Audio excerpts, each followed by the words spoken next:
Hello, and welcome back to another Teacher Tip Tuesday. I'm Stephanie with Archangel Education and Technology, and this week I want to share with you a resource for helping your students learn how to use a spreadsheet. This can be used with Microsoft Excel or even Google Sheets. So I want to share this resource with you. This was created by a teacher friend of mine who has worked in technology for a very long time. And she was the technology instructor at a school that I worked at. And she's very, very talented. And so she created this resource to teach students, kindergarten students, in fact, how to use a spreadsheet. So she began with using the terminology or the vocabulary with her students. She taught them the words cell, row, and column. And together they went through and they filled out a spreadsheet following these directions to create a picture. So you can see here that the picture that she created was a penguin, and she just used color blocks to fill in the cells. But what she was really teaching the students was how to find a column and a row and come together to fill a cell with a particular color. And so that's what she taught the students here.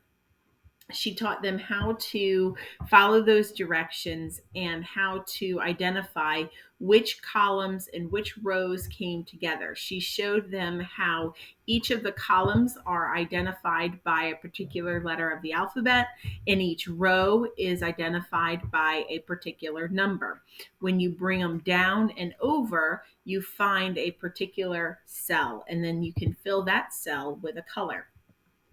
You can also work in reverse and encourage your students to use their own creativity with this resource.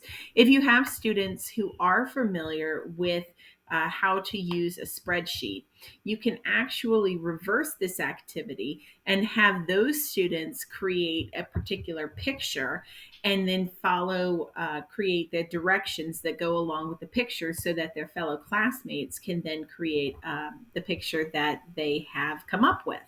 I have seen students create a frog, a dog, a cat, and multiple other animals. It doesn't have to be limited to animals. You can have students create basic shapes if you are teaching shapes to the younger students in mathematics. You can have students create a house, put those shapes together to create a fun animal and unique animal or other thing that they want to create. Maybe it's a monster, whatever it might be. You can have the students then use their knowledge of rows and columns and cells to create their own picture and then create their own directions so that other students have to follow it and create their own resource. So I hope that you use this with the students. It doesn't have to be just with the younger students. It can be with any student that's new to the spreadsheet concept and a good way to introduce that resource to them. I hope you have a beautiful week. Thank you.